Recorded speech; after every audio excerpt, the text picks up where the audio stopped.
A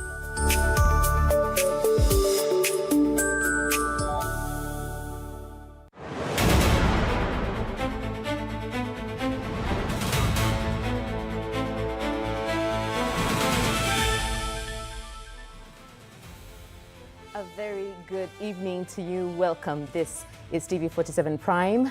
We're so excited that you joined us for the latest that are making headlines in our news. I'm Wakio Mzenge, and I'm joined by our sign language interpreter, Catherine Simaloi. Let's get started. The Independent Electoral and Boundaries Commission, IEBC, has increased the number of registered voters to 2.3 million. The Commission has, however, fallen short of its continuous voter registration target by 154,524 voters, with Chairperson Erastus Ndung Ethekon saying at least 2.3 million voters were registered between March 30th and April 28th, bringing the total increase to over 2.6 million since September 2025. Ethekon announced the results of Phase 1 of the enhanced continuous voter registration, noting a significant rise in registrations ahead of the 2027 general election.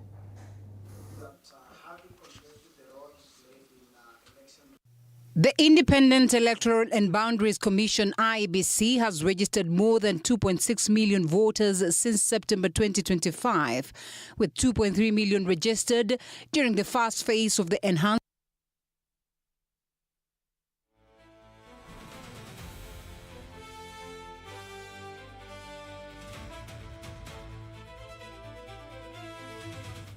We're really sorry for that mishap. We will bring that story once it's back live in our studios. Kenya is celebrating a historic sporting milestone as President William Ruto honored world marathon record holder Sebastian Sawe today at State House, Nairobi. The ceremony followed Sawe's groundbreaking performance at the London Marathon, where he became the first human to run a marathon in under 2 hours, clocking an astonishing 1 hour, 59 minutes and 30 seconds. Record time of 1 hour, 59 minutes and 30 seconds from Kenya, Sebastian Sawe. Water salute. Wednesday evening, the welcoming of Boeing 7878 Dreamliner flying world record holder Sebastian Sawe as he touched down to a hero's reception. The water salute to welcome a hero back home at the Jomo Kenyatta International Airport.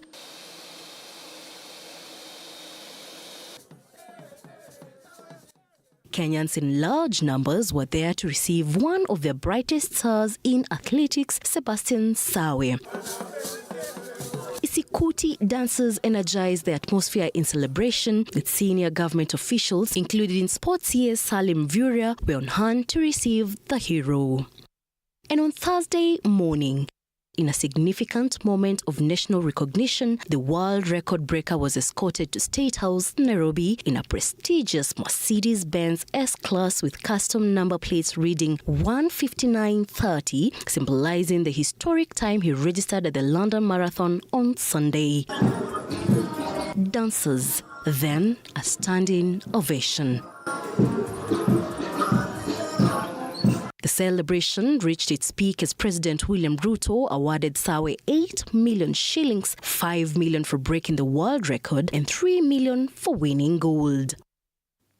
Our new marathon record holder, Sebastian Sawe, karibu nyumbani. And from the bottom of my heart, on behalf of the nation, the people of Kenya, we want to say a very big congratulations. Sebastian has actually brought the Kenyan spirit of our unity in diversity from all walks of life, from all regions. All Kenyans are united in celebrating this achievement. In different parts of the country, fans and athletics supporters continue to express excitement over his performance, describing him as a symbol of discipline, resilience, and the new generation of Kenyan runners making the mark globally. No other human being in the world in the history of marathon running has ever run below 2 hours. He is the only one, the best one. Ni kijana wetu na tunafurahia sana kwa sababu ametuletea ushindi nyumbani na ni jambo la busara zaidi. Sebastian, hongera sana kwa kuvunja rekodi ya dunia. The world record breaker received the accolades with humility. Asante sana President wetu kwa siku ya leo, kwa nafasi hii ambao nimepata siku ya leo kufika hapa. Nasema asante sana. Kwa kazi ambayo nilienda nikafanya kule London, nilifanya kwa niaba ya sisi wote kujenga jina ya nchi yetu iendelee kung'aa kabisa, na ni furaha kwa sisi wote. Nasema tu asante, na bado tutazidi kutia bidii kwa talanta zetu na kujenga jina ya taifa letu ibaki kukaa juu kabisa. A hero on the track, and now a nationwide headline. Because in Kenya, greatness does not just arrive. It crosses the finish line, breaks a record, and receives State House escort. In Nandi, the wait is evident as the wait for their son. Faith Wangari, TV47. Sawa, story kweli ni story yetu. Kenya has rolled out a hero's welcome for one of its brightest athletic stars, Sebastian Sawe, following his record-breaking performance on the global stage. Senior government officials, athletes and fans alike have praised Sawe's discipline, resilience and achievement as Kenya once again asserts its dominance in long-distance running.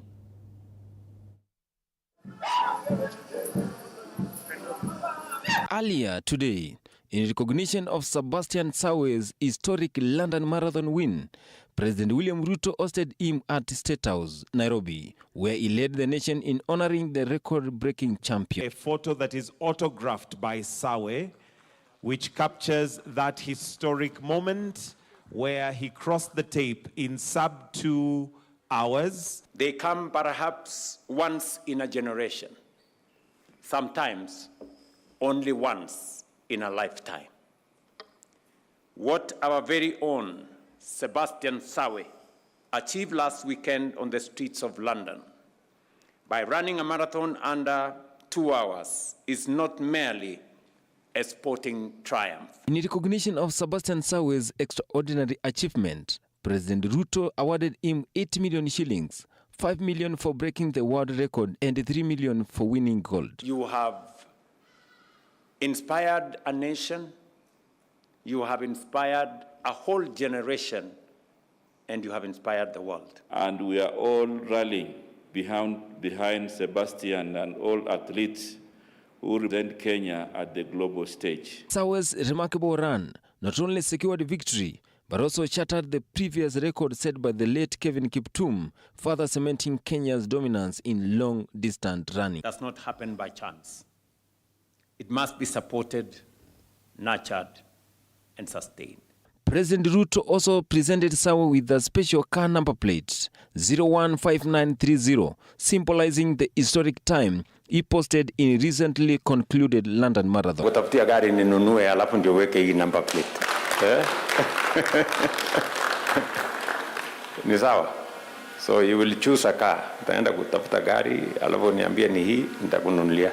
The head of state praised Sawe's consistency and dedication, saying Kenyan athletes continue to serve as powerful ambassadors of the nation on the global stage. The world record, and not only breaking the record, but running sub 2, below 2 hours. In his remarks, Sawe, the champion, dedicated his victory to Kenya, saying it has elevated the country's global profile. Kwa tunaendelea kutia bidii na tafanikisha kila wakati. Sports Cabinet Secretary Salim Vuria reaffirmed the government commitment to nurturing talent as pathway to livelihoods, while Athletics Kenya President Lieutenant General retired Jackson Tuwei highlighted Sawe's recognition as the 2025 World Athletics Best Athletes outside the track. And now he has broken the record, the world record. And not only breaking the record, but running sub 2, below 2 hours.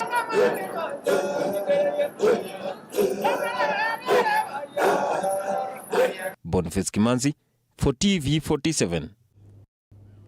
Now let's go to Nandi County, the home county of Sebastian Sawe, where he was accorded a heroic welcome. He was received by Governor Stephen Sang, a host of other leaders, as well as family and friends. Our reporter Sheila Chelangat is in Nandi County and brings us up to speed with the mood in the county.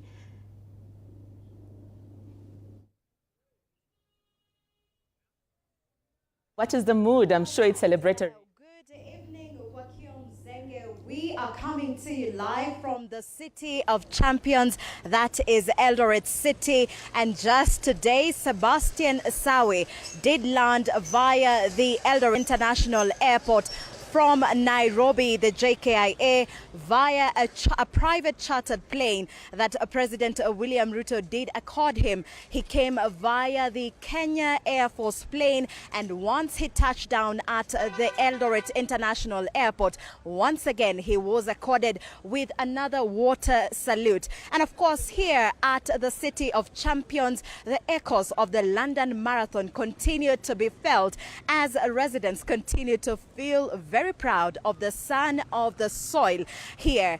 That is Sebastian Sawe, who is the first human to run a 42 kilometers in the race conditions under 2 hours. That is 1 hour, 59 minutes and 30 seconds. Of course, he was received by the governor of his home county, that is Mr. Dr. Stephen Sang, as well as a host of other leaders, as well as family and friends, just according him a heroic welcome, receiving the king of marathon here in Eldoret City, that is Uasin Gishu County. And I'm telling you for a fact, the jubilations, the celebrations, the songs, all of it magnificent, just to celebrate this guy for the impressive run that we saw at the London Marathon. Of course, for now he begins to rest as he rests from the marathon. Before now he goes back to camp, and we do not know yet if it is confirmed, but we would be expecting him at the New York Marathon in November this year later on, just to see whether he would run yet again another marathon under 2 hours. That is 1:59:30 that he did in London, and he says that 1:58 is actually very possible. Of course, at this point I am joined by residents of Eldoret City just to tell us what is the feel. He was rewarded today at State House 8 million shillings and a car of his choosing. That is what President William Ruto did say. And Mzee, karibu sana. You're live on TV47. Tuliona kenye Sebastian Sawe alifanya pale London. Labda nyinyi kama wakazi wa hapa muli-receive aje? Mumeona zawadi amepewa na president, mumeipokea aje? Nataka niseme kwamba kwanza nashukuru, nataka nipongeze Sebastian Sawe kuwa ameweza kufunja rekodi na ameleta sifa katika mji huu na Nandi na Uasin Gishu na Kalenjin yote na Kenya mzima. Kwa hivyo tunajifunia sana na tuko na furaha kubwa sana. Labda kuona kijana mdogo kama yeye akifanya kazi amefanya, akikimbia, ni marathon yake ya pili. Labda ni message gani hiyo ametuma kwa watoto wa hapa? Ni ujumbe kwamba kwa vijana wadogo ambaye upcoming athletes, wakimbiaji wadogo, ni ujumbe kwamba hao pia waweze kufanya mazoezi na waweze kukimbia kwa siku sijazo sawa na vile Sawe amekimbia. So hapa nyumbani mumefurahia kabisa? Watu wote wamefurahi sana, tumeshangilia, tumefurahi na tunatarajia akifika nyumbani atakaribishwa kwa vificho na nderemo. Yeah. All right, asante sana. Of course, that is just a few of the sentiments here in Eldoret City, and we would be camping here just to feel more what the residents are feeling and even still receive this champion who has made not only Kenya proud but the whole of humanity. Imagine running a race of 42 kilometers, just under 2 hours. That alone, Wakio, is very impressive. But for now, let me take it back to you. Of course, sisi hapa tunasema chamge imesing. So see you soon. Chamgan, Sheila Telangat in Uasin Gishu. From one celebration to the next, now we jump to Vihiga. The 61st National Labor Day celebrations are set to be held tomorrow in Vihiga County. This is the first time a Labor Day celebration is being held outside the capital. Let's cross over to Vihiga, where Peter Kamau is on the ground just to give us the mood in the county. Kamau, what are you looking at tomorrow?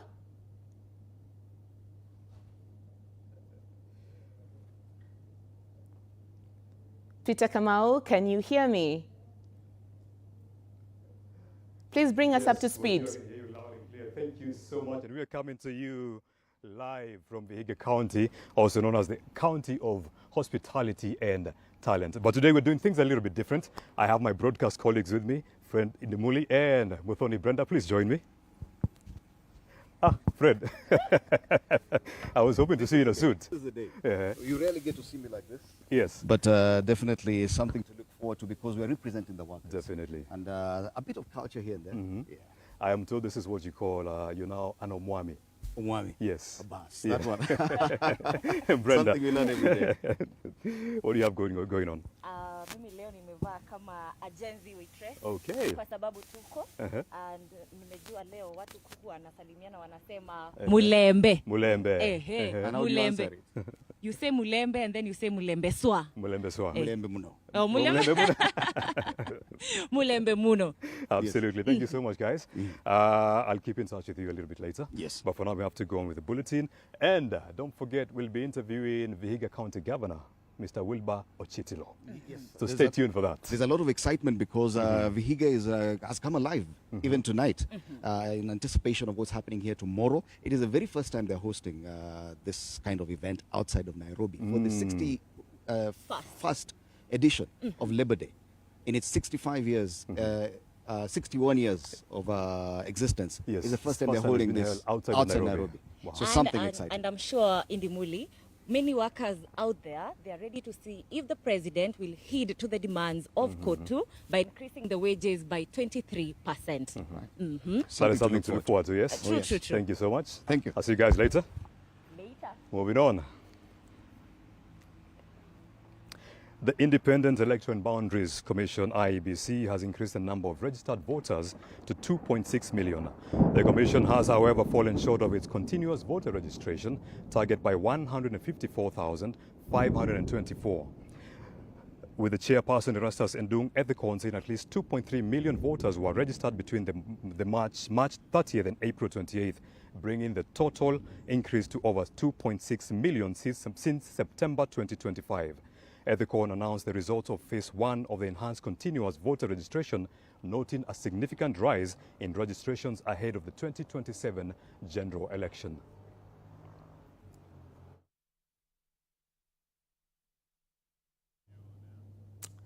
Thank you so much. So much excitement in Vihiga, and we'll bring you that story much later in the bulletin. Meanwhile, transport along the Mwingi-Garissa Road has been brought to a standstill following escalating tensions between neighboring communities, resulting in travelers being stranded and unable to continue their journey. The closure of this vital route comes in the wake of a violent bandit attack that claimed 8 lives, intensifying unrest and insecurity in the area. Samira Mohammed with the details. In the bustling heart of Nairobi's Eastleigh, a cloud of uncertainty hangs heavy in the air. Travelers, once hopeful and eager, now find themselves stranded, caught in the throes of sudden transport disruption along the Garissa Mwingi Road. Sasa hivi vile naongea niko Nairobi hapa Eastleigh Toll of Street hii basi ya jiko. Nilikuwa nataka niende Garissa ni travel for 3 days, tuko kwa lockdown, shida ya mambo ya kukata barabara, na hiyo shida imetuaffect sana. Kuna changamoto kubwa sana. Abiria wameingia hapa kutoka saa 1 asubuhi na wajapata gari. Gari ya mahali ulikuwa anaenda kama Garissa na 1500, sasa hivi wanaenda na 3000. Matatu ni shida. Matatu wenyewe wanaongopa kwenda Garissa. Juu barabara imefungwa mwingi na ukasi. According to passengers, the chaos has led to a sudden hike in bus fare from Nairobi to Garissa, sending shockwaves through those who depend on this route. They say what was once an affordable journey now feels like a luxury beyond reach for many. Nika hapa kwa stage kutoka saa 1, wengine kutoka jana bado hawajapata gari mpaka saa hizi. Unaambiwa gari saa zingine ni 1500, saa zingine ni 3000, saa zingine ni 4000. Na wewe uko na 1500 kama kawaida. Sasa abiria wanateseka. Tunalipanga 1600 to 15. Sasa hizi tunalipa 2500. Tunaona imeenda juu sana. So sasa inatufinya sasa kama sisi wazazi. Tumerudisha watoto shule, wengine tunarudi shule. The stranded travelers are now pleading with security agencies to restore order and reopen the road to allow the resumption of transport services. Usafiri umekuwa shida, fare imepanda juu, especially sisi ni walimu tunarudi shule. So tunafaa tuangalie mambo na usalama. Usalama irudi kama kitambo. Tunaomba serikali ufungue hiyo barabara, uongee hiyo mambo, na amani ni kitu muhimu sana. Amani, nawaambia watu waishi na amani. Hakuna mambo ya ukabila. Katiba ya Kenya inasema kila mtu anaweza ishi mahali yote ambaye anataka. They are also calling on leaders from both sides to engage in meaningful dialogue, reject divisive politics and foster unity. Tulikuwa tunaomba serikali ingilie katikati, watu wa Garissa waongee na hii watu wa Mwengi, hii magavana na hii masenta, wote waongee, waelewane, at least barabara ifunguke. Kama wakaaji wa Garissa tuko na shida na tuko na changamoto. What we are calling for peace in between Somalis and down counties. He further emphasized on the need to move away from tribalism and embrace peaceful coexistence for the benefit of all communities in the region. Wakenya wote ambaye ni Kenyan citizen, amani ni kitu kingine muhimu sana. So naomba watawe hii lockdown, hii barabara ifunguliwe. It is alleged that during Wednesday's protests, several shops owned by members of the Somali community were targeted, looted and damaged.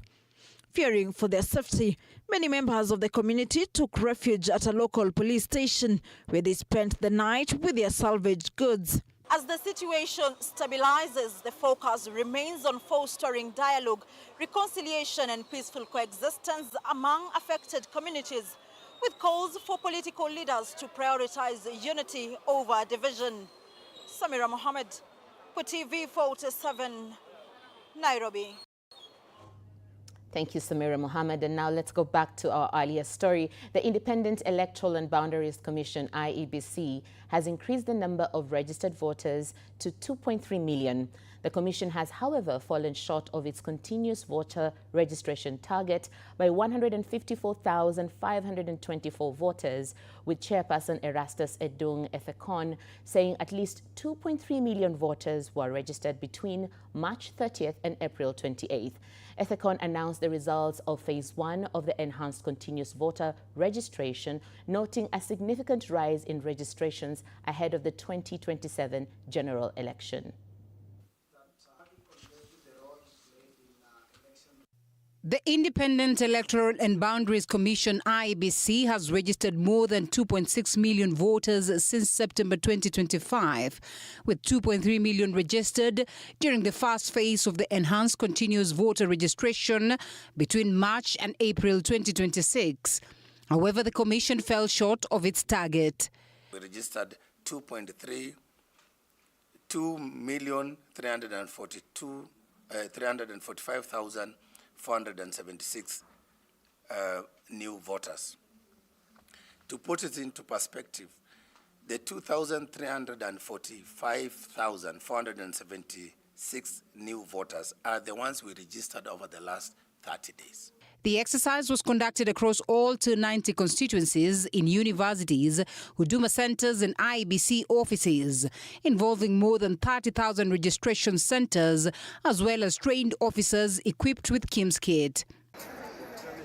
IEBC says this year's exercise recorded higher efficiency compared to previous years, with more than 500,000 people registering weekly after the first week, more than double the performance recorded during the 2016 and 2021 drives. Assume some Kenyans had gone to the moon. Nowadays going to this planet is very easy. Elon Musk can take you there. When they land back and they show us the national ID, we will register you. That is our position, and it's the legal position. The chair also attributed the success to the participation of special groups, including young Kenyans under the Niko Kadi initiative, pastoralist communities in marginalized regions, persons with disabilities, the elderly, women, the media, as well as national and county governments. However, challenges such as regional disparities, poor transport access in remote areas, security concerns, misinformation and adverse weather conditions were cited as factors that affected the exercise. IEBC has now begun the process of cleaning and verifying voter data, including biometric verification and a 30-day public inspection exercise before the final register is confirmed. Ethicon says the process will be rigorous and comprehensive to ensure accuracy and credibility. So upon successful verification, the registration process proceeds to the capture of biographical data and biometric data. That includes the fingerprints, facial images, and iris, ensuring that each voter is uniquely identified and thereby safeguarding against multiple registrations. The Commission says voter registration will continue at Huduma centers and constituency offices as the country prepares for the August general election. For TV47, I'm Linda Alela. At the same time, the Independent Electoral and Boundaries Commission, IEBC, has announced the successful conclusion of the Enhanced Continuous Voter Registration ECVR phase. A total of 2,612,725 new voters have been added to the roll since the resumption of continuous registration in September 2025. Of these, 267,249 were registered at IEBC offices under the Continuous Voter Registration CVR program, while 2,345,476 were captured during the ECVR Phase 1 exercise. Enhanced voter registration drive saw varying levels of turnout across counties and regions. Nairobi County led with 276,886 new enrollments, reflecting its dense population and strong mobilization. Kiambu County came second with 128,859 new enrollments, while Nakuru County followed closely with 102,207 registrations. Kakamega recorded 93,858 new voters, while Machakos County registered 84,198 new voters. The lowest performers included Lamu County, which recorded only 9,481 new voters, the lowest nationally. Isiolo County and Mandera County also posted modest figures with 10,632 and 18,214 new registrations, respectively. According to the latest tally, the Rift Valley region leads with 652,540 registered voters, followed by Eastern at 308,820 and Central at 282,286 voters. Nairobi accounts for 276,886, while Nyanza has 278,185. Western has 231,168, the Coast with 198,314, and Northeastern with 97,859. Laikipia and Nakuru, though geographically in the Rift Valley, are often often politically grouped under the Mount Kenya region. Similarly, Embu, Meru and Tharaka Nithi, officially part of Eastern, are also considered part of Mount Kenya political bloc. The figures highlight both the successes and challenges of voter mobilization across Kenya's diverse regions. Urban and highly populated counties dominated the registration numbers, while sparsely populated or hard-to-reach areas lagged behind. We employed the open kit strategy, which allowed eligible voters to register at any convenient registration centers, irrespective of their place of origin or their place of residence. And this, therefore, effectively eliminated geographical restrictions that historically have constrained participation of citizens in registration exercise. The IEBC chairperson noted that the exercise is part of the Commission's broader strategy to ensure inclusivity and preparedness ahead of the 2027 general election. Now let's take a short break. We'll be right back. Don't go too far. We're coming back with more news right here on TV47 Prime.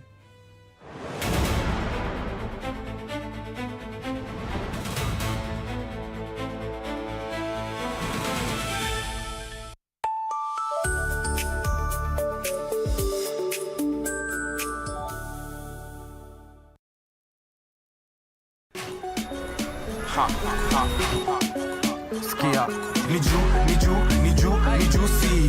Flavor zote tamu tena fruity. Yummy na flow kama maji, juu ni tamu kama sali. Ni juicy. Are you bored? Kuna vitu zinakuudhi, usijali my bro, hebu kama nataka juicy juni.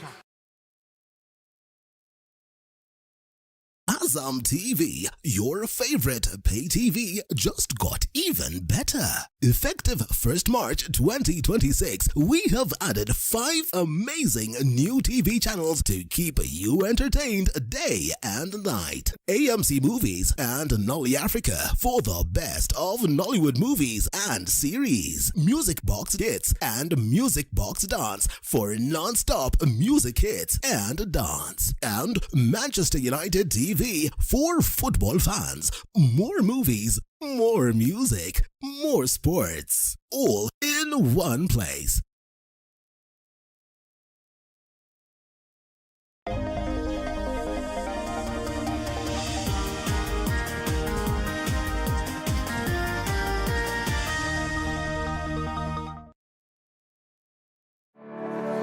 Face the future with confidence by acquiring additional skills that will make you competitive in the job market. Enhance your skills by undertaking professional short courses at Mount Kenya University's Center for Professional Development. These programs include Certified Human Resource Professional, Certified Public Accounts, Certified Associate in Project Management, Certified Procurement and Supply Professional, Certified Forensic Fraud Examiner, Chartered Institute for Securities and Investment, Cisco Networking, Cloud and Cybersecurity Solutions, Certified Investment and Financial Analyst. Application is through admission.mku.ac.ke or reach us on 0709 153 195 or 0709 153 194. Mount Kenya University, unlocking infinite possibilities.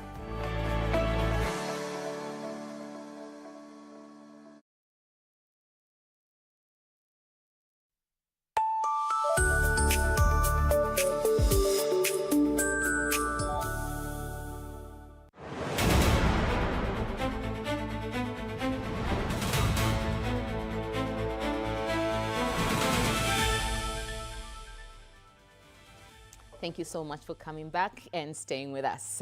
Let's carry on. The Wiper Patriotic Front leader Kalonzo Musyoka and Machakos Governor Wavinya Ndeti have strongly condemned the violence and killings in the Seikuru area, describing them as inhumane and unacceptable. They have called on the national government to urgently intervene and restore peace in the region.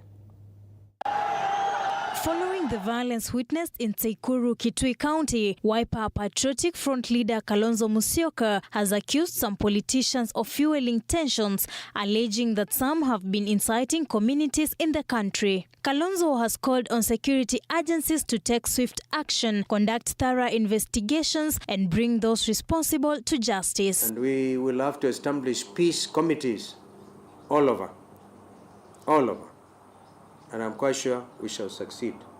But nothing should divide us, particularly the resolve of this country and our citizens. He also urged communities neighboring each other to embrace dialogue and coexist peacefully without resorting to revenge.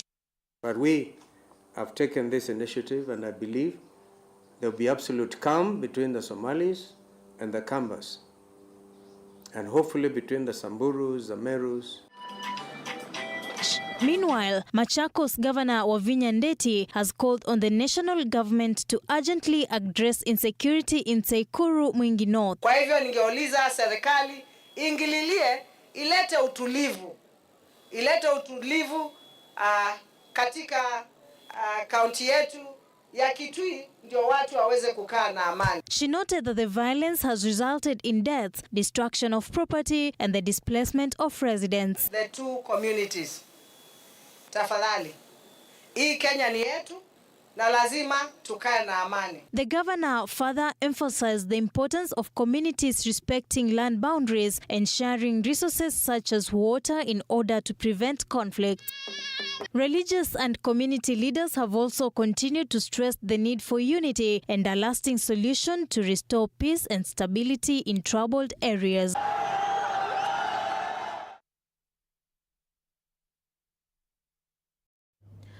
Tonight, the country's 2026 economy survey released by the Kenya National Bureau of Statistics on Wednesday has dampened President William Ruto's 2027 re-election campaign 15 months before his first term comes to an end. According to the survey, President William Ruto's 3 years in power have reported slow economic growth from 4.7% in 2024 to 4.6% in 2025, with key sectors like agriculture struggling amid a lamenting nation on the high cost of living driven by high fuel prices, a headache for the president who has anchored his re-election on his economic performance. Apollo Kamau reports. President William Ruto's 2022 election victory won on the bottom-up economic model, targeting hustlers against the dynasties, could prove to be his Achilles heel in the 2027 general election if he does not fix the economy in 15 months, a situation that has put him at odds with many Kenyans, lamenting over the high cost of living, despite the president's insistence that the economy has improved since he took power from his predecessor, Uhuru Kenyatta. President William Ruto versus the economy. He himself rose to power on an economic platform. I could hear his war cry in 2022. It is not a constitutional moment. It is an economic moment. What happened when we came to the office? Did it cease being an economic moment? The 2026 economic survey, released by the Kenya Bureau of Statistics on Wednesday, hands the president a tough assignment ahead of next year's polls, painting a slowdown in economic growth for the president's first 3 years, from 4.7% in 2024 to 4.6%, compared to his predecessors Uhuru Kenyatta and Mwai Kibaki. Under Kibaki, the economy grew from 2.9% in 2003 to 5.8% in 2005, while for Kenyatta, the economy shifted from 5.9% in 2013 to 5.7% in 2015. 3 years ago, Kenya was ranked the 8th largest economy in Africa with a GDP of $115 billion. Today, our GDP has increased to $136 billion, moving us up to become the 6th largest economy on the continent, according to IMF. This steep rise, ladies and gentlemen, is not accidental. It is the product of deliberate choices, disciplined execution, and strategic reforms that have strengthened our economy and unlocked its potential. According to critics, President Ruto's biggest challenge has been the gap between his promises and the reality on the ground. Any government can lead to its children and its future is education. Critical sectors of the economy, including education and health, which are core pillars of his bottom-up economic transformation agenda better, are struggling with funding gaps, public discontent, and implementation challenges. The core welfare institutions don't seem to be delivering, despite insistence. And it looked to me a very, very laughable, almost bizarre situation where you're saying I've done, and those who are supposed to receive what they receive are saying no, we have not. So it's the government versus the people in terms of service delivery. People saying no, it's not delivery. If you compare that, for example, with the Moi-era economy in the 1980s, when I think Wakio was the finance minister, people would have problems with the Moi government, but they say the economy is doing well. Despite the economic slowdown, especially in the agriculture sector, the economic survey also carries positive news for the president. The report shows improvements in inflation management, job creation, although still below target, as well as growth in electricity supply and construction sectors. This could provide a boost to the president's re-election bid as he continues to present himself on the campaign trail as a performer who will deliver on his promises ahead of the polls, in contrast to leaders in the opposition. Sasa niwaulize, unajua kuna majamaa hapo wanajaribu kushindana na sisi. Wale majamaa wako chini sana, wako down. Nyie mnanielewa? Wale majamaa kazi yao ni matusi. Ati ile kazi kubwa wamefanya, ile ya maana sana, ati nikunitafutia jina ati Kasongo. With 15 months to go to next year's presidential election, President William Ruto, who has been accused of overpromising, remains highly confident of fixing the economy and meeting his 2022 election campaign pledges. Apul Kamau, TV47 in Nairobi. President William Ruto now says that Kenya is changing for the better despite spirited campaigns to depict the country as stagnating or regressing. Kenya's inflation rose to 5.6% in April 2026, providing the perfect growth environment for micro and small businesses, according to the Kenya Consumer Price Index and Inflation Report by the KNBS. I believe it with the whole of myself because it is the truth and it is the reality. According to President William Ruto, Kenya is changing for the better despite spirited campaigns to depict the country as stagnating or regressing. The president pointed to economic growth registered during the 3 years of his term as proof that the country is headed in the right direction. You can have as much debate as you want. You can write as many headlines as you want. You can release as many reports as there are. But the truth will not change. He spoke a day after an economic survey by the Kenya National Bureau of Statistics was released. Since 2022, the report indicates that Kenya's economic trajectory has shown steady recovery and expansion, supported by disciplined fiscal management and targeted growth interventions under President Ruto's administration. Key sectors include agriculture, transport and services have continued to register positive gains, with the inflation remaining with a manageable band even as the global pressures persist. The adoption of a national infrastructure fund has emerged as a central pillar in financing large-scale development designed to crowd in private capital, reduce reliance on external debt, and accelerate delivery of strategic projects. Progress so far signals increased investor confidence, with infrastructure financing gradually shifting towards sustainable, domestically anchored models. At the same time, the affordable housing program has gained momentum, not only as a domestic social and economic driver, but also as a continental model under the African Framework for Housing housing and urbanization. Kenya's approach is increasingly being positioned as a scalable solution to urban housing deficits, combining job creation for the country's MSMEs, financial inclusion, and structured urban growth. We have made a difference in universal health coverage. We have made a difference in our agriculture. We have made a difference in education. We have made a difference in housing. We have made a difference, and we are transforming the Republic of Kenya. And I want to assure the citizens of this nation that in our lifetime, Kenya is going to be a first world country. Despite broader criticism on the direction of the economy, together the reforms reflect a broader shift towards stability, investment-led growth, and long-term economic resilience. President William Ruto emphasized that no amount of negative media publicity will change the fact that the economy has improved under his leadership. The efforts you put in our economy are now bearing fruit. And you have moved this country, Your Excellency, to now the third largest economy in sub-Saharan Africa. Ukweli ni kwamba unga ilikuwa 250, leo unga ni 120, 140. That is the truth. The survey also shows that the length of paved roads stood at 25,400 kilometers in 2025. Now let's move back to Vihiga, where TV47's Peter Kamau is having a conversation with the governor there, Dr. Wilbur Otichilo. So, Peter, tell us, what are the plans ahead of the celebration tomorrow?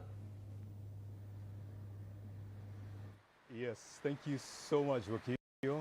Again, we're coming live from Vihiga County, and as I promised you earlier, I'll be interviewing Vihiga County Governor Wilbur Otichilo, and he's here with us, and he'll be telling us about his rather unique name later on in this interview. Karibu sana bwana Governor. Thank you very much for this opportunity. Thank you so much for hosting us. Safari imekuwa ndefu. Pole, but I'm happy you arrived safely. Thank you so much. And you have brought a blessing. When visitors arrive and it rains here in this part of the world, this is a great blessing. Absolutely. Thank you so much, Governor. Now, Vihiga County is in the spotlight once again. Yes. As you prepare to host Labor Day celebrations tomorrow. Correct. Tell me, Governor, what can Kenyans expect tomorrow from Vihiga County? Well, Kenyans, I would say that, first of all, I'm welcoming all the Kenyans who are able to come and celebrate with us this Labor Day, the 61st Labor Day. And most important is that this is the first time in the history of Kotu that we are having Labor Day celebration out of Nairobi. You mentioned something very important there. This is the first time Labor Day celebrations have been held outside of Nairobi. Outside Nairobi. So tell me, what exactly does that mean for Vihiga County? And what opportunities does that present? It means a lot for the people of Vihiga. First, we are very proud to host this celebration. Second, it has brought us visitors, including the visitors from TV47 who are here with us. But most important, it has also brought a lot of economic benefits to our people. For the last 1 month, we have been preparing for this celebration. We have had people coming from all over the country to participate in the preparation, particularly Kotu delegates, people from the Office of the President. So it's been a very active period, and in the process, our people have got business. You can see even in this hotel, it's already full. It's got visitors who have come to attend for this celebration tomorrow. So for us, it means a lot. Both it's marketing Vihiga. For the first time, Vihiga now is on spotlight. Secondly, economically, our people are doing well.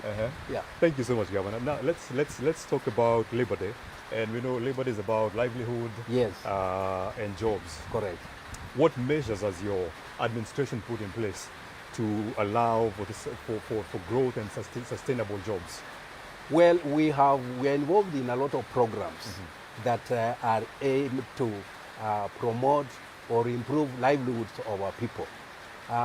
Traditionally, this county has been is an agricultural county, and for a long time, the emphasis has been on subsistence agriculture, just growing crops for food. Yes. But since I came in, I have changed the narrative.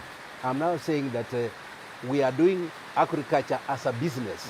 We are growing value-add crops that can be sold very quickly, horticultural crops. Yes. Could you tell us about some of the crops that you're growing? Yeah, we have a lot of, mainly vegetables. We are growing vegetables. Poultry is one of the very important activity because people here value chicken than even, even a cow. We have dairy farming is also going on here very well. This count of ours, we grow a lot of bananas. So now we have gone into value addition. I have put up a factory that does value addition to bananas. We are also growing avocados. So we have a variety of crops that we are growing. All right, as we move away from that, I want to talk about youth employment. Yeah. And it's been a subject of concern. Yeah.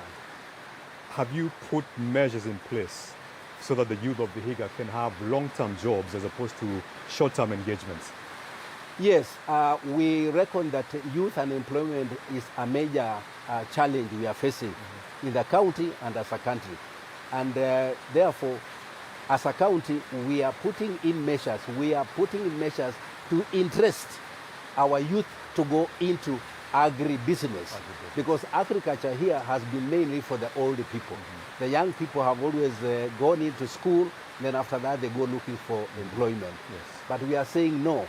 Agriculture has a lot of potential, and with the new agricultural technologies and practices, agriculture can be practiced as a business, and therefore we have a program with various donor agencies. One of them being Practical Action, where we have been training our youth into agribusiness, and after we train them, we have a program within our county which promotes those youth to go into the actual agricultural production. So that's one area we are doing, but we are also promoting, we are, building their capacity to get into business, just in entrepreneurship. And we are working with the various banks, Safaricom, Equity Bank, Kenya Commercial Bank. They have been very useful. Does this mean you have training forums ongoing for the youth?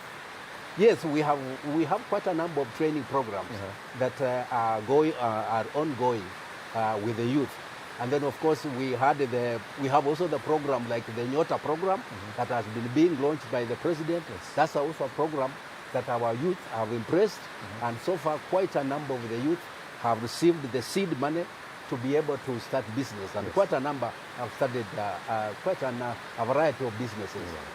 The youth, I still want to talk about that a bit more. And one of the things I want to know, are there measures in place to bring into place the creative sector, sports, arts? We are doing very well. Yes. Actually, in creative sports, we are doing extremely very well. We have a program. Every year we do what is called Youth Extravaganza. And the Youth Extravaganza, during the period when before we do it, we do auditions. We go in the villages and we ask the youth and the people there to display or to show off their talent. And after they do their talent, we have auditions that go on, and eventually we choose the best from every ward. And then we bring them together 3 days of youth extravaganza, where we have music, we have dancing, we have poetry, and it's usually a very good thing. And as a result of that, we have a lot of youth in this county who are involved in creative arts. Now that you mention that, should we be expecting to see some of your very talented youth tomorrow? Yes, at we the have. Liberty celebrations? We have a lot of youth, but actually music, Vihiga is a cradle of music. We have the best musicians coming from this county, and when it comes for musical competition every year, we always get almost all the trophies from the country. No wonder they call the Vihiga County. And then football is something we are doing very well. We are the one, actually the only county that has a sports act Sports Act. Sports Act. Do you want to delve more into that? Yeah. Yes, and tell us what's that we about, set up a Sports Act because we are more interested in promoting sports, and more specifically football. Football is loved in this country, and the father of football in this country, Joe Kadenge, his home is just at our back here. From here is not even 2 kilometers from where we are here. That's good. So as we talk now, for the last 10 years, we have been having not less than 4 teams in the Premier League. 40 teams. Yes. Yes. So when it comes to football, we are doing well. Even volleyball, boxing, and all these other sports. So I would say that in that we are doing very well. I also noticed that a lot of residents here rely on small businesses and the informal sector. Yes. What are some of the measures your administration has put in place to support these small businesses and the people working in the informal sector? Yes, we have a Trade Enterprise Fund, a fund that we created specifically for small-scale business people, where they can be able to borrow some little money to carry out their businesses. So we have that fund, and we are creating a cooperative fund to support the cooperatives, because cooperative movement is very, very important when it comes to agricultural production and value addition. Yeah, so we are working with them, and we are working with the Chamber of Commerce to promote this. So every year we have an exhibition by Chamber of Commerce where the business people come, and we reward them, those who have done very well. So we have a very serious competition. Yes. Governor, you've spoken about a lot of things. I'd want to know from you, what would you say is some of your biggest achievements, and where do you think you've fallen short? Well, I would say that my best achievement is setting up a governance system in the county. When I came in 2017, the governance system was not well structured. But I've now put in a good governance system, and it's working very well. And then also in the health sector, I've done extremely well. All right, Governor, I'm going to have to cut you short. Unfortunately, we're having technical sound issues. Wakio, back to you in studio. Thank you. Thank you so much, Peter. Wow, it's pouring in Vihiga ahead of the celebrations tomorrow. That seems like a blessing. We'll also be there from early in the morning. Our teams are on the ground, and we'll be there to cover the celebrations that will be happening tomorrow in Vihiga. So keep it TV47 on our social medias as well. Our digital team is making sure that you are kept up to speed with the happenings happening all over the country, and Vihiga being one of them for tomorrow's Labor Day celebration. After nearly 2 weeks of escalating emotions, protests and public outcry over the state of healthcare services for teachers, leaders from the Kenya Union of Post-Primary Education Teachers, KUPPET, have held a crucial consultative meeting with national and county health officials chaired by Health CS Aden Duale. This report has been prepared by Willie Dennis Njiru. A breakthrough is in sight following weeks of tension between teachers and healthcare providers after a high-level meeting chaired by Health CS Aden Duale at a hotel in Naivasha on Thursday helped ease the standoff through talks. When the teacher requires a specialized treatment, both his shift, which he has paid 2.75% of his income, plus the Mwalimu cover will kick in. So teachers have a very robust health care. The standoff, largely driven by concerns over the performance of health facilities and the financial burden placed on teachers, had threatened to disrupt services, with union officials warning of further actions if the grievances were not addressed. A teacher must be treated with care that has dignity. Tafadhali msikubali mtu atumie pesa yenu na wapatie a very jua kali healthcare. At the heart of the dispute were controversial policy adjustments that saw medical coverage limits drastically reduced from 10,000 shillings to just 1,000, forcing teachers to meet the cost of essential healthcare from their own pockets. Overseas treatment, which was not yet formalized, has already kicked off in earnest. The capping itself has been restored to its original status of 10,000 per visit. The government has reaffirmed its commitment to resolve the crisis as consultations continue. Attention now turns to the implementation of the agreed measures, with teachers hoping for tangible changes that will ease burden and restore trust in the healthcare system. Like those who have chronic diseases, where certain hospitals were only giving fixed provision. SHA has already indicated to us that that provision is now extended, that the least that a teacher can be given in chronic management is a 30-day prescription period. For TV47, I'm Willie Dennis Njiro. And now we're going for a short break. Please don't go too far. We'll be right back with more on the news on TV47 Prime.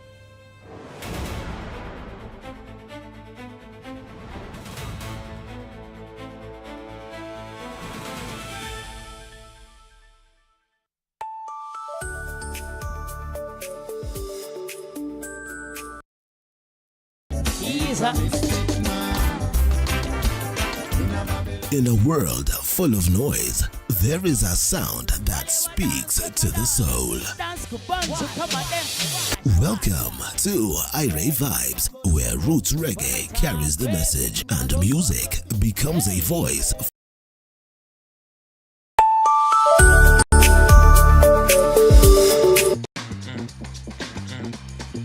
I just want to be in the zone.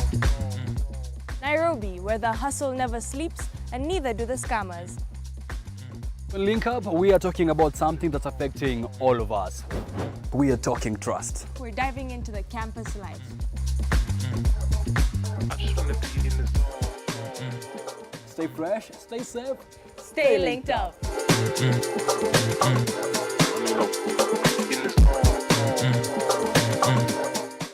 Sundays at 8:30 p.m. Good morning. You have my rent? Leo jioni kama tutakuwa tumelipa rent, nauza hizi yako. Hamna pesa. I need 3 G's to make my nails today. Sasa hivi natuhusu aje? Can I order now? Do you ship? Can I get blinking ones? Mimi nilikuwa na trade. Nimewekelea kitele yangu. Kitele yangu na trade. Nikikunywa maji. Oh my God. You left me. Nitumie ni line. Uko nje kuna wifi. Why? Hi-Fi? Wait, so what do we call this dish again? I have no idea. The cucumbers are there specifically for my beauty routine. Tamulini kero umeka kwa beauty product. Na ameenda. Tunafaa tukuwe na logo yetu. Like, si ni brand already. You won't entertain divas. No. I'm not dealing with a man child. Amazing. Nishapenda hii energy. Sundays at 8:30 p.m. on TV47. Saturday at 8:30 p.m. My father used to tell me that our hotel is the home for travelers. I guess I forgot that. Recently, it's been more of a mirror of my own ambition. We might fail. We will probably fail, but not for a lack of trying. So for the last time and the first time, welcome to Connect In, the best experience in East and Central Africa and its environs. Saturday at 8:30 p.m. on TV47. Wednesdays at 8:30 p.m. This is a very serious place. I see that. Surely. Hey, Nyumba. This is the place. Just for a few days. Rule number 2. Kwani Google inajua maisha yangu wewe? That's my seat. It's a chair. It was hers. You're new here? Yes. You learned the rhythm. This place is run by structure. It is a system, ni venye tu ni system haisikizi. And what happens if something you haven't chosen enters your day? I remove it. That's not always going to be possible here. Then you are going to have a problem. Noted. What are you planning? To escape from a resort? This is not a resort, my friend. This is a storage. Wednesdays at 8:30 p.m. on TV47. I just want to be in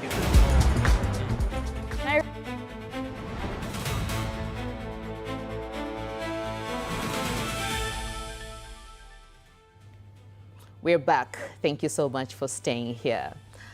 A month since senior officials linked to the substandard fuel scandal were arrested, investigated, and subsequently resigned, developments continue to cast a shadow over Kenya's fuel quality oversight system. Now, in a move aimed at stabilizing supply and safeguarding the welfare of Kenyan consumers, the government has announced a temporary revision of fuel quality standards. And as Munene John now reports, the decision comes amid global disruptions in oil shipping routes, which have tightened supply chains and raised concerns over potential shortages. It began as a crackdown. A month ago, the fuel sector was shaken as senior officials were arrested, investigated, and eventually resigned in the wake of allegations tied to substandard fuel imports.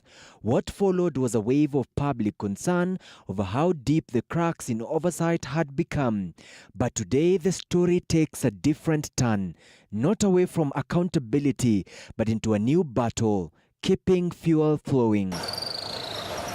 The government has now triggered a temporary adjustment to fuel quality standards. At the center of the decision is a balancing act between strict environmental and quality standards and a strained global supply chain that is tightening by the day. For the next 6 months, Kenya will operate under revised specifications. The sulfur limit has been set at 50 milligrams per kilogram in both diesel and petrol, temporarily reverting to less restrictive standards. The government says the decision is driven by the need to avoid possible fuel shortages and maintain steady supply into the country at a time when international oil shipping routes remain unstable. For Kenya, the impact is direct. Importers have been grappling with inconsistent availability of compliant fuel cargoes, forcing a rethink of how strict standards are applied in the short term to keep the system running. The development comes against the backdrop of recent turbulence in the sector. Just about a month ago, senior officials linked to the fuel supply chain were arrested, investigated, and later resigned following allegations tied to the circulation of substandard fuel, with investigations still ongoing. CS Lee Kinyanjui has confirmed that the enforcement of the revised fuel quality standards officially began on April 30th, 2026. The government says the move is strictly temporary, set to remain in force for a period of 6 months. Authorities further state that monthly technical assessments will be conducted to monitor global supply conditions, with Kenya expected to revert to its original higher fuel quality standards once stability is restored in the international market. Munene John for TV47. And now, in celebrating a life well lived, Mzee Edwin Koech, father to Transport Cabinet Secretary David Chirchir, has been laid to rest in Bomet County, with many describing him as a man of strong morals and wisdom. President William Ruto joined other leaders to pay their last tribute to Mzee Koech. Our reporter Suzanne Locho has more. In Kapketi, Bomet County, sorrow and deep respect filled the air as President William Ruto joined mourners to bid farewell to Mzee Edwin Koech. Family members and leaders paid tribute to Koech, highlighting his contribution and impact within the community. My dad, in my eulogy, is a man of quiet wisdom. My dad has been described in other eulogies by the children as a man of quiet spirit. Nimekuja kuleta rambirambi on behalf of my family, familia ya ndugu yake Waziri Philip, ni rafiki ya familia yangu. The president described the late Koech as a calm, principled man and a true example of integrity, saying his legacy will continue to live on through his family and the community he built. Tumekuja hapa kuungana na familia, Mama Rachel, watoto wa mzee, familia hii, watu wa kijiji hapa, kumshukuru Mungu kwa maisha ya mzee. In a light moment, the president sparked smiles among mourners while he noted that he shared several similarities with the late Mzee Koech, easing the mood in the midst of grief. Mzee anaitwa Kipchirchir kama mimi, na alioa Rachel kama vile hata mimi nilioa. The importance of parents in shaping children's morals was also stressed, with speakers saying character formation should begin at home and not to be left entirely to teachers. Mzee Edwin, as he rests here, reminds us that it is first and foremost our responsibility as parents to mentor, bring up, and be responsible for our children. The president pointed to ongoing development projects, including the Bomet Airport, 2,000 completed affordable housing units ready for handover in Bomet, the construction of 600 markets across the country, and improvement in healthcare services, reaffirming the government's committed to continued development. Susan Locho for TV47. In other stories, the government and the Ministry of Interior have been urged to prioritize the mental health of its officers, particularly those serving in security agencies, in a bid to curb the rising cases of killings and gender-based violence. Speaking during the burial of Anita Mugweru, who was allegedly killed by her husband, a Kenya Defence Forces Captain Edwin Muthomi Kaunga, mourners decried the manner in which such cases have been handled. Mike Chalo with more. At the burial of Anita Mugweru, mourners in Umande Ward, Laikipia County, demanded justice for the 29-year-old who was allegedly stabbed to death by her husband, Captain Edwin Muthomi Kaunga of Gilgil Military Barracks, in what is believed to have been a domestic dispute. We take a moment of silence for that life. The calls for justice intensified after the High Court in Nakuru declared Captain Edwin Kaunga unfit to stand trial, following a psychiatric report that found him mentally unstable. The court has noted the report by Dr. Wafula. The accused is unfit to plead. However, family members have rejected the findings, saying the report should not be used to deny Anita justice. There are no words strong enough to take away this pain. Led by former Nairobi Governor Mike Mbuvi Sonko, mourners urged the Ministry of Interior to closely monitor the conduct of mental wellness of security officers to help reduce the cases of murder and gender-based violence. Hakuna captain wa jeshi anakubaliwa kufanya kazi akiwa mwendawazimu. Tunajua sheria sana. Mimi nimekuwa mbunge, nimekuwa senator, tunajua sheria za jeshi. This thing is overwhelming. We are losing our children who are supposed to be burying us when we grow old. I know it's very heavy for this family. They also claim that such incidents have not been treated with seriousness they deserve, arguing that claims of mental illness are increasingly being used as a shield to evade justice. Tunataka madhare hiyo ripoti gushi ya kutoka Nakuru County ya ati kusema jamaa ni mwendawazimu. Tunataka apimwe kichwa chake tena tujue kama ni mwendawazimu ama ni kipindi wanaleta kwenda kumtoa huyu mkora. Sisi tulikuwa tunaona alichukua loan akiwa mwendawazimu. Alikuwa anaenda kazi akiwa mwendawazimu. Saa ile tu ameua ndio amekuwa mwendawazimu.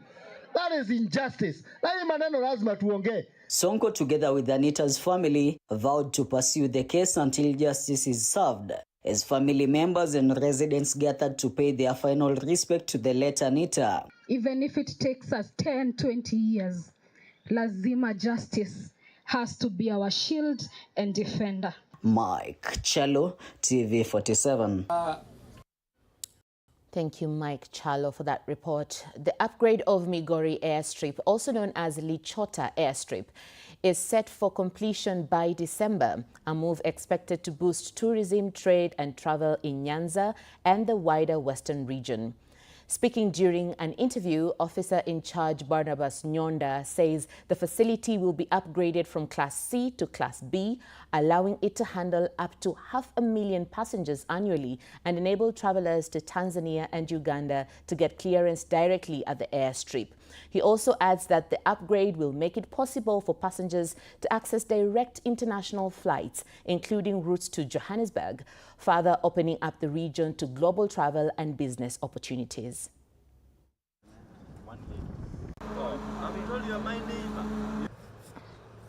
Passenger terminal project that started last year in September and is expected to end this year, December. Inshallah, we expect the president to be here for the launch. This is a terminal expected to handle up to 500,000 passengers per annum. This airstrip experiences a lot of movement, mostly tourist movement. The season is coming, and due to inconveniences, the government saw it wise to invest here to bring up this airport to the standard. It will be moved now from Class C to Class B. His Excellency the President, who is the Commander-in-Chief of the Armed Forces, we thank him so much for the good job he has done. He has invested a lot in youths, particularly in NYS. As a graduate from NYS, I can prove that right now I'm applying my skills that I learned. Everything is okay, and we thank him for all that he's doing for the youths, and we are glad, and we are saying, Mr. President, bravo.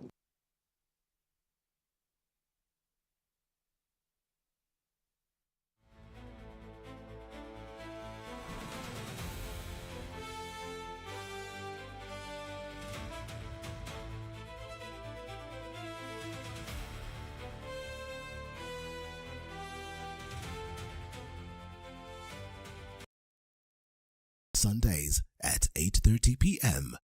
Good morning. You have my rent? Leo jioni kama tutakuwa tumelipa rent, nauza hii simu yako. Hamna pesa. I need 3 G's to make my nails today. Sasa hivi natuhusu aje? Can I order now? Do you ship? Can I get blinking ones? Mimi nilikuwa na trade. Nimewekelea kitele yangu. Kitele yangu na trade. Nikikunywa maji. Oh my God. You left me. Nitumie ni line. Uko nje kuna Wi-Fi. Why? High five? Wait, so what do we call this dish again? I have no idea. The cucumbers are there specifically for my beauty routine. Tamulini kero umeka kwa beauty product. Na ameenda. Tunafaa tukuwe na logo yetu. Like, si ni brand already. You won't entertain divas. No. I'm not dealing with a man child. Amazing. Sharpen the energy. Sundays at 8:30 p.m. on TV47.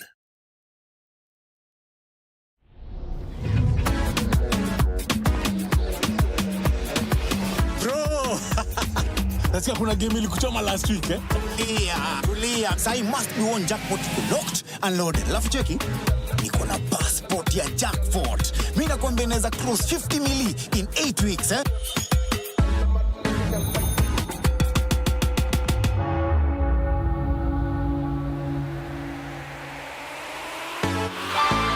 Iko! Hitu. Nifungulie njia 50 mili.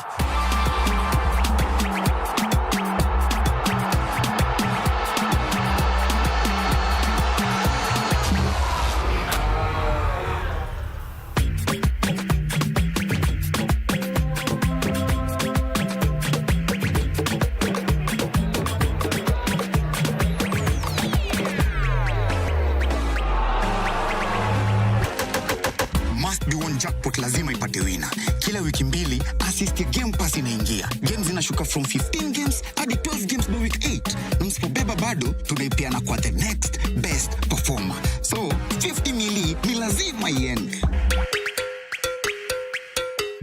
Sinilua show, phone yako inaweza kuwa passport ya kushika 50 mili kwa must be one jackpot. Na sasa tumefika final up mtu wangu. Hii ni yetu.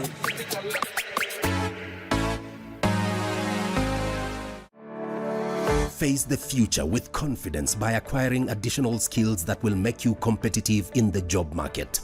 Enhance your skills by undertaking professional short courses at Mount Kenya University's Center for Professional Development. These programs include Certified Human Resource Professional, Certified Public Accounts, Certified Associate in Project Management, Certified Procurement and Supply Professional, Certified Forensic Fraud Examiner, Chartered Institute for Securities and Investment, Cisco Networking, Cloud and Cybersecurity Solutions, Certified Investment and Financial Analyst. Application is through admission.mku.ac.ke or reach us on 0709 153 195 or 0709 153 194. Mount Kenya University, unlocking infinite possibilities. Tatua Instant Wins na Daka. Multiply bet yako mara 5,000 kila dakika 20. Ukicheza na 20 bob only, unavuna $100,000. 40 bob unadaka your 200,000 shillings. Ukicheza na 100, unakamata $500,000. Pia, kuna bidhaa za nyumba kama Smart TV, fridge, cookers, air fryer, car wash machine, motorbikes, tuk-tuks na marutis to be won. Instant millions to be won daily. Ni rahisi. Ingia kwa M-Pesa, weka paybill number 440440. Weka paybill number 150150. Account Daka. Amount, weka kati ya shilingi 20 na shilingi 2,000. Get your wins every 20 minutes. Tatua Instant Wins na Daka. Azam TV, your favorite pay TV, just got even better. Effective 1st March 2026, we have added 5 amazing new TV channels to keep you entertained day and night. AMC Movies and Nolly Africa for the best of Nollywood movies and series. Music Box Hits and Music Box Dance for non-stop music hits and dance. And Manchester United TV for football fans. More movies, more music, more sports. All in one place.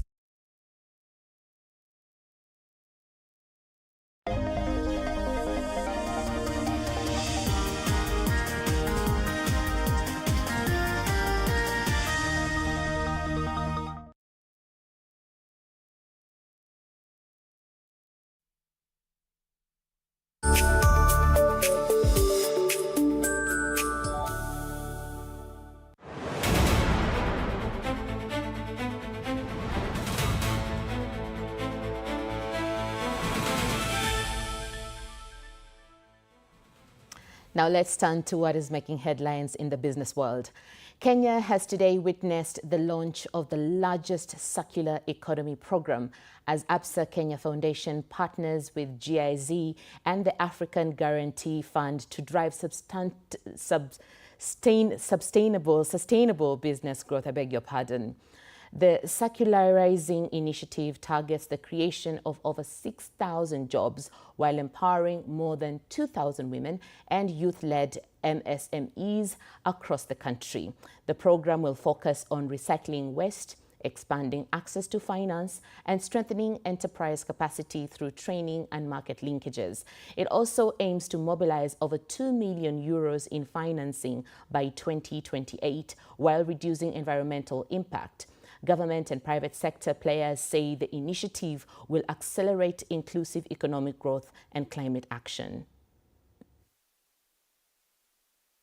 Circularizing is a program that seeks to solve 2 problems at once, at the same time. One is a problem of supporting and generating growth for SMEs and MSMEs, and on the other hand is to deal with the incremental challenges that we are seeing in the climate,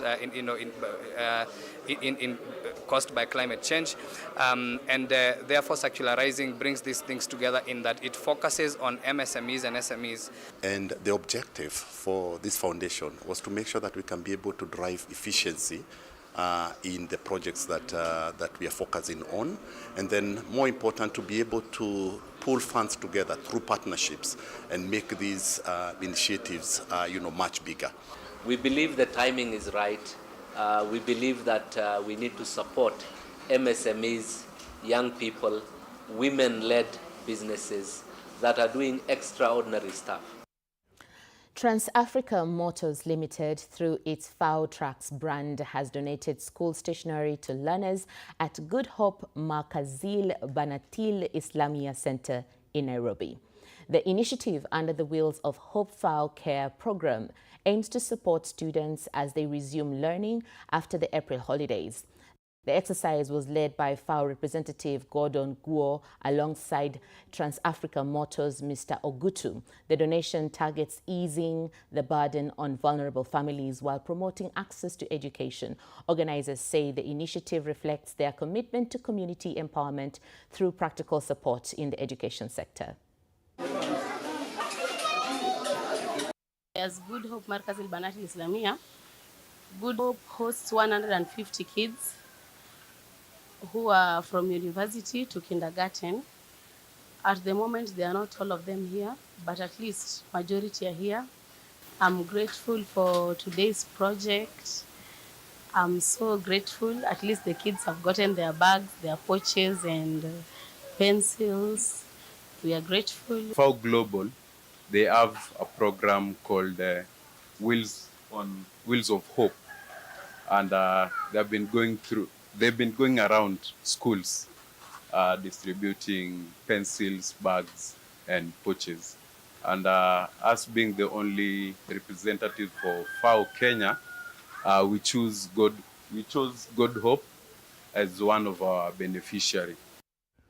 And Stanbic Bank Kenya has unveiled an enhanced commercial vehicle insurance solution in partnership with Heritage Insurance, targeting transporters and fleet operators amid rapid sector growth. The cover offers protection against vehicle damage, goods loss, and employee injury, while integrating financing and insurance into a single service framework.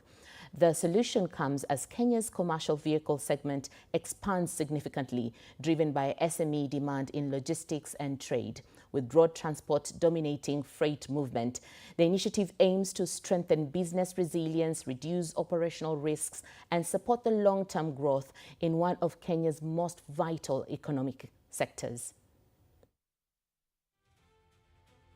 We are launching an enhanced insurance cover for our commercial vehicles within the SME space.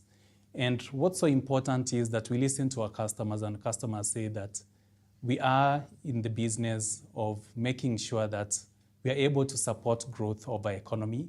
And part of that, what we want to do is work with you to identify solutions that manage the risk that we see within our spaces.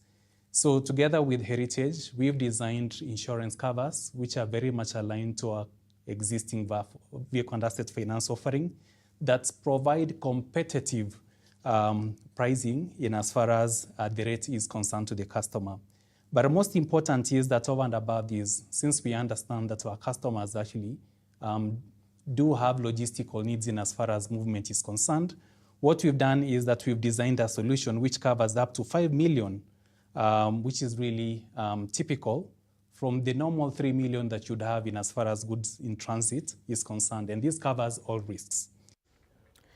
Kenyan liquor traders are demanding urgent tax reforms, claiming current tourism regulatory authority fees are unfairly crippling small hospitality businesses nationwide.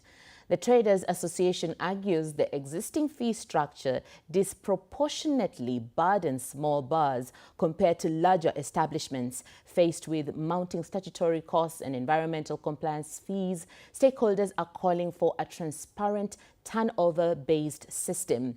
They seek immediate government engagement to ensure the survival of small-scale enterprises within the struggling hospitality sector. We have to pay over 10 different licenses: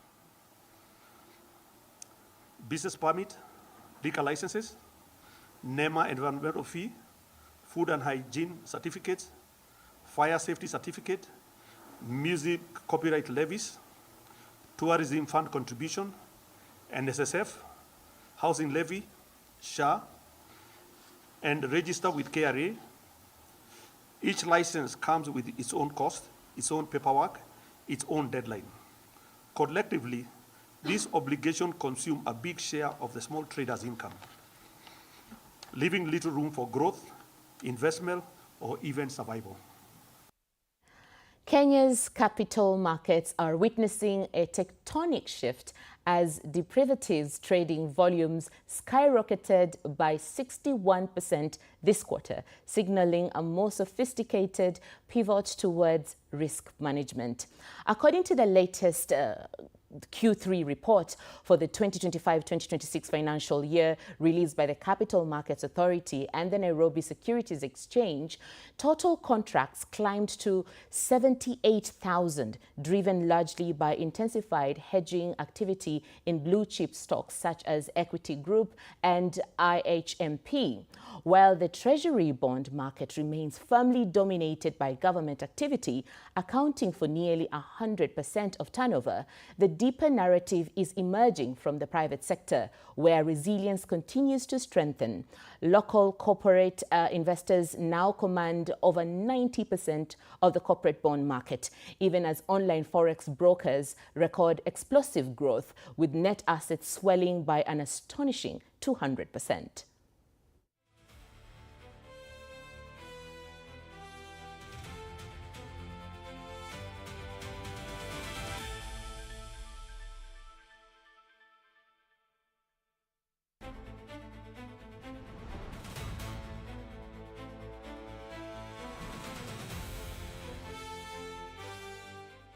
Meanwhile, Kenya's macadamia sector is facing renewed pressure as the MacNut Association of Kenya warns farmers against exploitative brokers offering as low as 30 shillings per kilogram. The association, led by chairperson Pali Mushiri, reaffirmed support for the government-backed minimum price of 100 shillings per kilogram, urging farmers across producing counties to reject unfair deals. MacNut attributes the price distortion to illegal nut-in-shell smuggling, calling on authorities to crack down on offenders. The group also assures farmers that processors are ready to purchase mature nuts and cautions against panic selling, noting that value addition within Kenya protects jobs and incomes. Field engagements set for the coming months aim to educate farmers and strengthen cooperative models across the country. World Relays Championships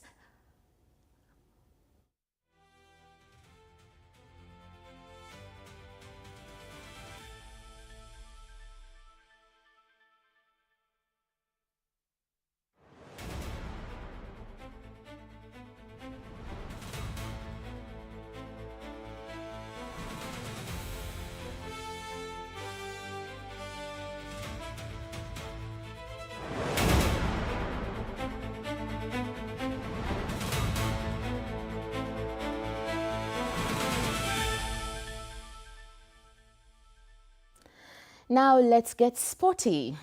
Kenya's quest for global relay glory is officially underway after the national team touched down safely in Gaborone, Botswana, ahead of the historic World Relays Championships.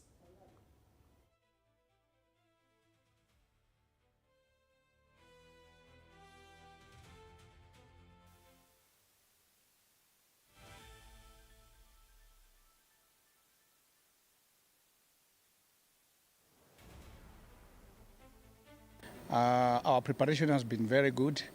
We've been doing good build-ups, and this time around we hope that things will be positive for the team, and we expect to be able to secure a medal for the country. This championship, because it is for the first time held in Africa, and Kenya is part of Africa, so we have prepared well with our fastest man in Africa, that is Ferdinand Omanyala. So we have come.